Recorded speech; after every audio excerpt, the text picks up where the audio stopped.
आज सुनते हैं सोमवती अमावस्या व्रत कथा।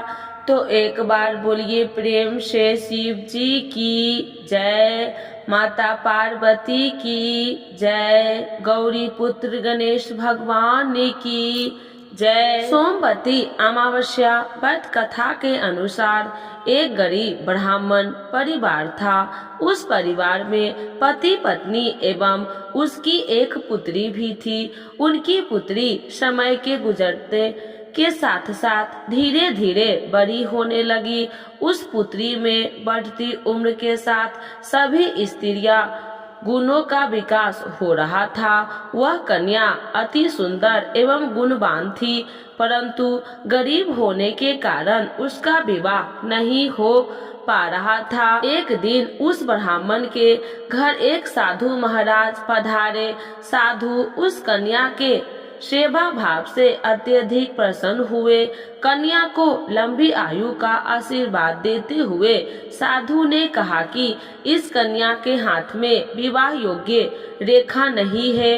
तब ब्राह्मण दंपति ने साधु से इसका उपाय पूछा। कन्या ऐसा क्या करे कि उसके हाथ में विवाह योग्य बन जाए। साधु महाराज ने कुछ देर विचार करने के पश्चात अपनी अंतर्दृष्टि में ध्यान करके बताया कि कुछ ही दूर पर एक गांव में सोना नाम की एक धोबिन महिला अपने बेटे और बहू के साथ रहती है, जो बहुत ही आचार विचार एवं संस्कार संपन्न तथा पति परायण है। यदि यह सुकन्या उस धोबिन की सेवा करे और वह महिला इसकी शादी में अपने मांग का सिंदूर लगा दे तथा उसके बाद उस कन्या का विवाह हो जाए, तो इस कन्या का अभेद्य योग मिट सकता है।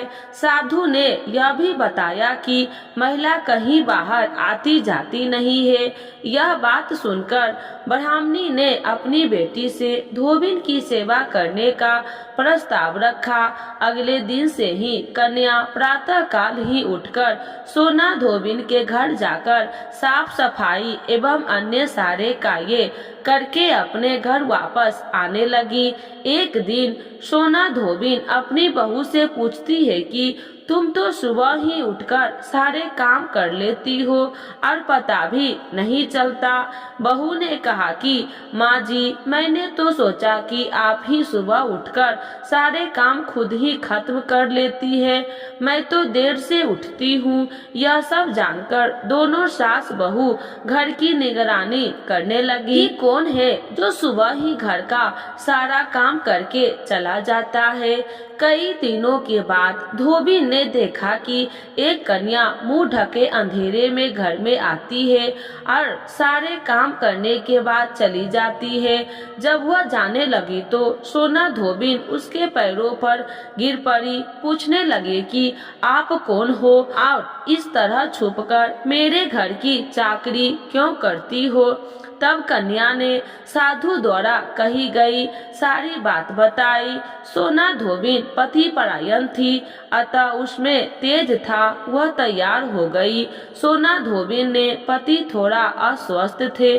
उसने अपनी बहू से अपने लौट आने तक घर पर ही रहने को कहा। सोना धोबिन ने जैसे ही अपने मांग का सिंदूर उस कन्या की मांग में लगाया, सोना धोबिन का पति मर गया।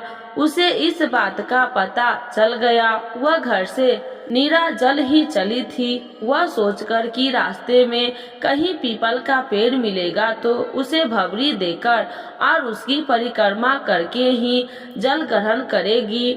उस दिन सोमवती अमावस्या थी। ब्राह्मण के घर मिले हुए पकवान की जगह उसने ईंट के टुकड़े से 108 बार भवरी देकर 108 बार पीपल के पेड़ की परिक्रमा की और उसके बाद जल ग्रहण किया।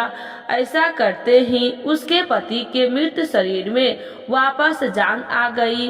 धोबिन का पति फिर से जीवित हो गया। तो एक बार बोलिए प्रेम से शिव जी की जय, माता पार्वती की जय। आरती शिव पार्वती की। श्री श्री गंग अर्धंग पार्वती सदा विराजत कैलासी, नंदी भृंगी नित्य करत है धरत ध्यान सुर सुख राशि। शीश गंग अर्धंग पार्वती सदा विराजत कैलासी। नंदी भृंगी नित्य करत है धरत ध्यान सुर सुख राशि। शीतल मंद सुगंध पवन बह बैठे है शिव अविनाशी। करत गान गंधर्व सप्त स्वर राग रागनी मधुरासी। शीतल मंग सुगंध पावन वह बैठे है शिव अविनाशी। करत गान गंधर्व सप्त स्वर राग रागनी मधुरासी। यक्ष रक्ष भैरव जहाँ डोलत बोलत है वन के वासी। कोयल शब्द सुनावत सुंदर भ्रमण करत है गुंजाशी। यक्ष रक्ष भैरव जहाँ डोलत बोलत है वन के वासी। कोयल शब्द सुनावत सुंदर भ्रमण करत गुंजाशी। कलप दुम अरु परिजात तरु लाग रहे लक्षासी। कामधेनु कोटिन जहाँ डोलत करत दूं की वर्षासी। कलप दुम अरु परिजात तरु लाग रहे अलक्षासी। कामधेनु कोटिन जहाँ डोलत करत गुंद की वर्षासी। सूर्य कांति सम पर्वत शोभित चंद्रिकांत सम हिमराशि। नित्य छोरी तू रहोत सुशोभित सेवत सदा प्रकृति दासी। सूर्य कांति सम पर्वत शोभित चंद्रिकांत सम हिमराशि।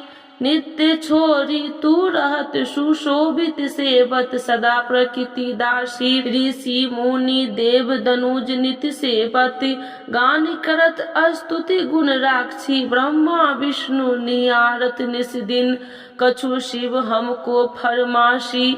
ऋषि मुनि देव दनुज नित्य सेवत गान करत स्तुति गुण राशि। ब्रह्मा विष्णु निहारत निस दिन कछु शिव हमको फरमासी। रिद्धि सिद्धि के दाता शंकर नित्य सतचित आनंद राशि। जिनके सुमरत ही कट जाती कठिन काल यम की फांसी। रिद्धि सिद्धि के दाता शंकर नित्य सतचित आनंद राशि। जिनके सुमरत ही कट जाती कठिन काल यम की फांसी। त्रिशूलधर जी का नाम निरंतर प्रेम सहित जो नरगाशी। दूर होए विपदा उस नर की जन्म जन्म शिव पद पाशी। त्रिशूलधर जी का नाम निरंतर प्रेम सहित जो नरगाशी। दूर होए विपदा उस नर की जन्म जन्म शिव पद पाशी। कैलाशी काशी के वासी अविनाशी मेरी सुध लियो। सेवक जान सदा चरण को अपनो जान कृपा की जो। कैलाशी काशी के वासी विनाशी मेरी सुध जियो। सेवक जान सदा चरण जन को अपनो जान कृपा की जो। तुम तो प्रभु जी सदा दयामय अब गुण मेरे सब ढकियो। सब अपराध क्षमा कर शंकर निरंकर की विनती सुनियो। तुम तो प्रभु जी सदा दयामय अब गुण मेरे सब ढकियो।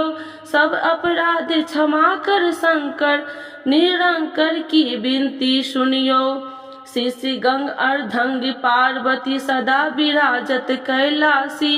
नंदी भृंगी नित्य करत है धरत ध्यान सुर सुख राशि। शीश गंग अर्धंग पार्वती सदा विराजत कैलासी। नंदी भृंगी नित्य करत है धरत ध्यान सुर सुख राशि। तो एक बार बोलिए प्रेम से शिव जी की जय। माता पार्वती की जय।